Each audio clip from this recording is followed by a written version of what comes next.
नमस्कार दोस्तों, कैसे आप सब लोग। आशा करता हूँ अच्छे होंगे, सकुशल होंगे। तो आज हम बात करने जा रहे हैं भारतीय हिंदी जगत सिनेमा की जानी मानी अभिनेत्री दीपिका पादुकोण के बारे में। आशा करता हूँ आप शुरू से आखिर तक जुड़े रहेंगे और चैनल को लाइक, शेयर और सब्सक्राइब करना नहीं भूलेंगे। तो बात करते हैं शुरुआती दौर से। पादुकोण का जन्म 5 जनवरी 1986 को कोपेनहेगन, डेनमार्क में कोंकणी भाषी भारतीय माता पिता के घर हुआ था। उनके पिता प्रकाश पादुकोण एक पूर्व पेशेवर बैडमिंटन खिलाड़ी है और उनकी माँ उज्ज्वला एक ट्रेवल एजेंट है। उनकी छोटी बहन अनीसा एक गोल्फ खिलाड़ी है। उनके दादा रमेश मैसूर बैडमिंटन एसोसिएशन के सचिव थे। जब पादुकोण 1 वर्ष की थी तब परिवार बेंगलोर भारत में आ गया। उनकी शिक्षा बेंगलोर के सोफिया हाई स्कूल में हुई। उन्होंने अपनी प्री यूनिवर्सिटी शिक्षा माउंट कार्मेल कॉलेज से पूरी की। बाद में उन्होंने समाजशास्त्र में कला स्नातक की डिग्री के लिए इंदिरा गांधी राष्ट्रीय मुक्त विश्वविद्यालय में दाखिला लिया।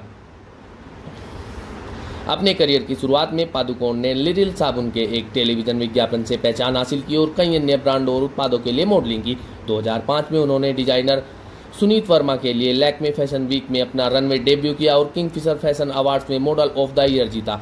पादुकोण की प्रसिद्धि तब बढ़ गई जब वह 2006 किंगफिशर कैलेंडर के लिए एक लोकप्रिय प्रिंट अभियान में दिखाई दी। डिजाइनर वेंडेल रोड्रिग्स ने टिप्पणी की कि ऐश्वर्या राय के बाद हमारे पास इतनी सुंदर और ताजा लड़की नहीं थी। रोड्रिग्स ने उन्हें गंजम के एक ज्वेलरी क्लास में देखा था जहां वे पढ़ा रहे थे और उन्हें मैट्रिक्स टैलेंट एजेंसी के साथ साइन कर दिया। वर्ष 2006 में हिमेश रेशमिया की एक एल्बम आपका सरूर के संगीत वीडियो नाम है तेरा में अभिनय करके उन्हें पहचान मिली। और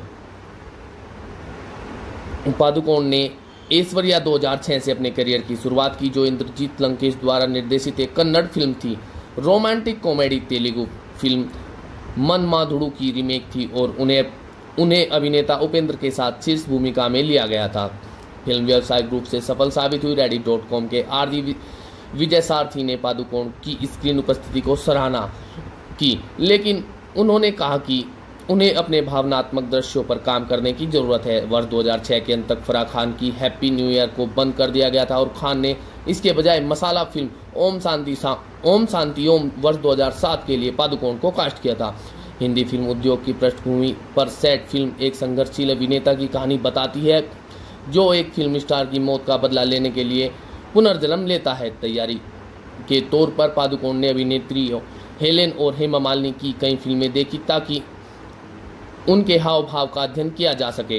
उनकी आवाज़ को वॉइस आर्टिस्ट मोना घोषसेट्टी ने डब किया था। फिल्म के एक गाने धूम ताना के लिए पादुकोण ने भारतीय शास्त्रीय नृत्य का सहारा लिया और डॉर्लिंग किंडरस्ले के अनुसार हस्त मुद्राओं, हाथ के इशारों का उपयोग करके दर्शकों को मंत्रमुग्ध कर दिया था। Om Shanti Om 1.49 billion US dollar की वैश्विक आय के 7 वर्ष की सबसे अधिक कमाई करने वाली हिंदी फिल्म बन गई। मनोरंजन पोर्टल बॉलीवुड हंगामा के तरण आदर्श ने कहा कि उनमें एक शीर्ष स्टार बनने के लिए सब कुछ है। और पादुकोण ने अगली बार सिद्धार्थ आनंद की रोमांटिक कॉमेडी बचना है सीनो वर्ष 2008 में स्टार रणबीर कपूर की प्रेमिका में से एक की भूमिका निभाई। फिल्म वित्तीय रूप से सफल रही, लेकिन आउटलुक की नम्रता जोशी ने उनके प्रदर्शन को पुतले जैसा और पूरी तरह से आग और उत्साह की कमी के रूप में खारिज कर दिया। वर्ष 2009 में उनकी पहली रिलीज अक्षय कुमार के साथ kung fu comedy Chandni Chowk to China में आई, जिसमें उन्होंने भारतीय चीनी जुड़वा बहनों की दोहरी भूमिकाएं निभाई। वार्नर ब्रदर्स द्वारा निर्मित यह एक भारतीय फिल्म को दी गई सबसे बड़ी अंतर्राष्ट्रीय रिलीज में से एक थी। पादुकोण ने जुजुत्सु सीखा और अपने स्टंट खुद किए। प्रचार के बावजूद चांदनी चौक टू चाइना एक वित्तीय विफलता थी। वे लेखक निर्देशक इम्तियाज अली की रोमांटिक ड्रामा लव आजकल में सैफ अली खान के साथ नजर आई। फिल्म ने युवाओं के बीच रिश्तों के बदलते मूल्यों को परलेखित किया और पादुकोण ने मीरा पंडित की भूमिका निभाई, जो एक जिद्दी करियर महिला थी। दुनिया भर में 1.2 बिलियन यूएस डॉलर की कमाई के साथ लव आजकल वर्ष 2009 की तीसरी सबसे ज़्यादा कमाई करने वाली हिंदी फिल्म साबित हुई। डेली न्यूज एंड एनालिसिस के अनिरुद्ध गुहा ने कहा कि पादुकोण ने अपने अब तक के 4 प्रदर्शनों में से सर्वश्रेष्ठ प्रदर्शन किया है और उन्हें फिल्म फेयर में सर्वश्रेष्ठ अभिनेत्री के लिए एक और नामांकन सम्मानित किया गया। और वर्ष 2010 में पादुकोण की 5 फिल्में रिलीज हुई। मनोवैज्ञानिक थ्रिलर कार्तिक में उनके एक उदास आदमी फरहान अख्तर द्वारा अभिनीत की सहायक प्रेमिका की भूमिका निभाई। वैरायटी के डायरेक्टर अली ने पाया कि पतली साजिश वाली थी, लेकिन पादुकोण की सीधी सरलता को फिल्म का मुख्य आकर्षण माना। उस वर्ष की सबसे अधिक आर्थिक रूप से लाभदायक फिल्म साजिद खान की 1.15 बिलियन US डॉलर की कमाई करने वाली कॉमेडी फिल्म हाउसफुल थी, जिसमें उन्होंने अक्षय कुमार जैसे कलाकारों की टुकड़ी के साथ अभिनय किया था। पादुकोण ने वर्ष 2011 की शुरुआत में फिल्म दम मारो दम में एक आइटम नंबर के साथ की। उन्होंने इसे किसी भी अभिनेत्री द्वारा किया गया सबसे जंगली गाना कहा। गाने की यौन सामग्री ने विवाद को आकर्षित किया, जिसमें अभद्रता के लिए कोर्ट केस भी शामिल था। उनकी अगली फिल्म प्रकाश झा की सामाजिक राजनीतिक ड्रामा आरक्षण थी, जो भारत में जाति आधारित आरक्षण से निपटती थी। व्यापार पत्रकारों को फिल्म से बहुत उम्मीदें थी। और पादुकोण ने कहा कि वर्ष 2012 में होमी अदजानिया निर्देशित रोमांटिक कॉमेडी कॉकटेल में उनकी भूमिका ने उनके करियर में एक महत्वपूर्ण मोड़ दिया। राजा सेन ने कहा, उन्होंने सफलता के एक आश्चर्यजनक लड़की जो अभिनय भी कर सकती है साबित कर दिया। लंदन में सेट कॉकटेल 2 अलग अलग स्वभाव वाली महिलाओं के साथ एक आदमी के रिश्ते की कहानी बताती है। एक आवेगी पार्टी गर्ल वेरोनिका पादुकोण द्वारा निभाई गई और एक विनम्र लड़का मीरा डायना पेंटी द्वारा निभाएगा। वर्ष 2013 पादुकोण के लिए महत्वपूर्ण था, क्योंकि उन्होंने वर्ष की सबसे ज़्यादा कमाई करने वाले 4 हिंदी फिल्मों में अभिनय किया। वह अब्बास मस्तान की रेस 2 में सैफ अली खान के साथ फिर से नजर आई, जो एक एक्शन थ्रिलर थी जो रेस 2008 की सीक्वल थी। फिल्म को मुख्य रूप से नकारात्मक समीक्षा मिली, लेकिन इससे कुल 1.62 बिलियन डॉलर की सफलता कमाई की। अयान मुखर्जी की रोमांटिक कॉमेडी ये जवानी है दीवानी है रणबीर कपूर के साथ नजर आई। उन्हें नैना तलवार की भूमिका में लिया गया था। और पादुकोण अगली बार रणवीर सिंह के साथ गोलियों की रासलीला रामलीला में अभिनय किया, जो निर्देशक संजय लीला बंसाली की शेक्सपियर की त्रासदी रोमियो और जूलियट का रूपांतरण थी।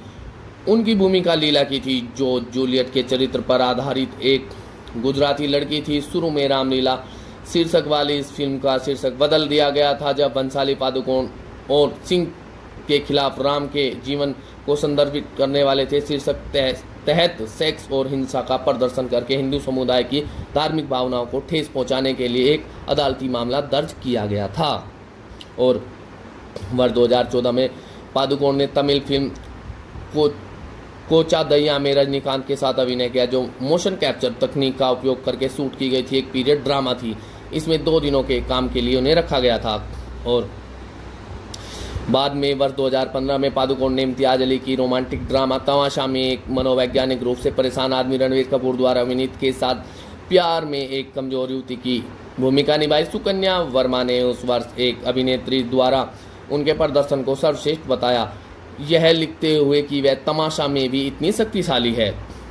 और action film XXX return of Xander Cage वर्ष 2017, जिसमें दीपिका पादुकोण ने विन डीजल के साथ प्रमुख महिला की भूमिका निभाई, हॉलीवुड में उनकी पहली परियोजना थी। फिलाडेल्फिया इंक्वायर के तिरदाद डेरा शानी ने फिल्म को बेहद खराब बताकर खारिज कर दिया और सोचा कि पादुकोण की प्रतिभा इसमें बर्बाद हो गई, लेकिन द हॉलीवुड रिपोर्ट के फ्रैंक शेक का मानना था कि वह वास्तव में फिल्म चुरा लेती है। फिल्म में दुनिया भर में 345 मिलियन अमेरिकी डॉलर से अधिक की कमाई की, और जिसका अधिकांश हिस्सा चीन बॉक्स ऑफिस से आया। पादुकोण को टीन चॉइस अवार्ड्स में 3 नामांकन मिले। और वर्ष 2018 में पादुकोण ने पीरियड ड्रामा पद्मावत में मुस्लिम आक्रमणकारी अलाउद्दीन खिलजी से खुद को बचाने के लिए जोहर आत्मदाह करने वाली राजपूत रानी पद्मावती का किरदार निभाया। यह बंसाली और सिंह के साथ उनका तीसरा सहयोग था। उन्हें अपने चरित्र के साहस को मौन के माध्यम से व्यक्त करने की आवश्यकता से चुनौती मिली थी और अनुभव से भावनात्मक रूप से थक गई थी। उन्होंने उस युग की इतिहास की पुस्तकें पढ़ी और पद्मावती के विभिन्न चित्रणों पर शोध किया। और पादुकोण का अगला प्रोडक्शन वेंचर 83 वर्ष 2021 था, जो 1983 क्रिकेट विश्व कप में भारत की जीत के बारे में एक स्पोर्ट्स ड्रामा था, जिसमें रणवीर सिंह ने कपिल देव की भूमिका निभाई थी, जिसमें उन्होंने देव की पत्नी रोमी की भूमिका भी निभाई थी।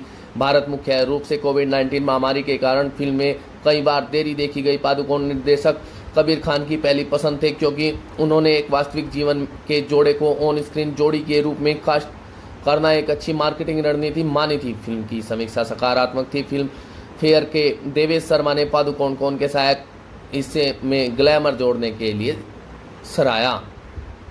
और पादुकोण ने शाहरुख खान के साथ सिद्धार्थ आनंद की एक्शन फिल्म पठान वर्ष 2023 में फिर से काम किया, जो YRF स्पाई यूनिवर्स में सेट है।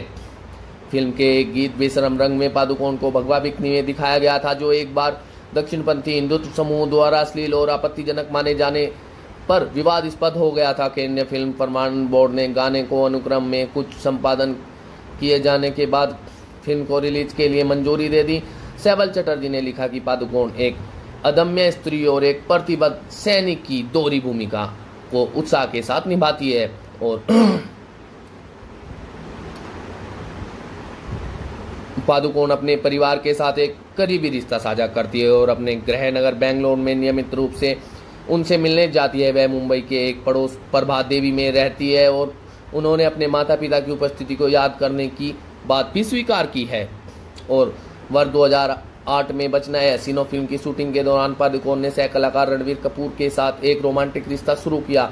उन्होंने रिश्ते के बारे में खुलकर बात की और अपनी गर्दन के पिछले हिस्से पर रणवीर के नाम के पहले अक्षर का टैटू भी गुदवाया। और उन्होंने अभिनय के अलावा पादुकोण ने राय कॉलम लिखे हैं और महिलाओं के स्वास्थ्य और फिटनेस पत्रिकाओं से जुड़ी रही हैं।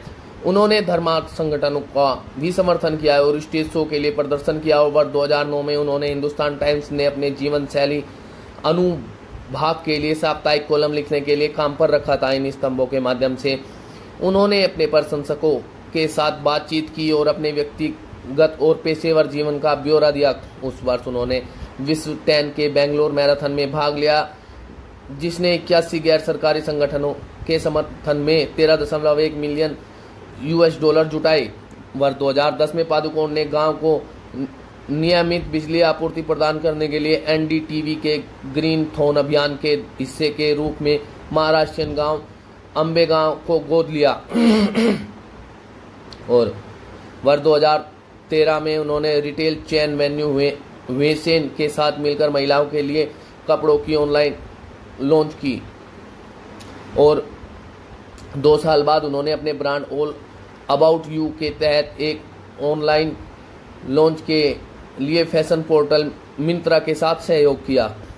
और वर्ष 2019 से 21 तक उन्होंने Mumbai academy of the moving image की अध्यक्षता के रूप में कार्य किया। अपनी खुद की कंपनी के एंटरप्राइज के माध्यम से पादुकोण ने कई स्टार्टअप में निवेश किया, जिसमें ड्रम फूड्स इंटरनेशनल एक fast moving consumer goods company और ब्लू स्मार्ट एक इलेक्ट्रॉनिक टैक्सी शामिल है। वर्ष 2022 में उन्होंने स्किन केयर उत्पादों के साथ शुरुआत करते हुए 82 डिग्री ई नाम से अपना स्वयं का एक सेल्फ केयर ब्रांड लॉन्च किया। और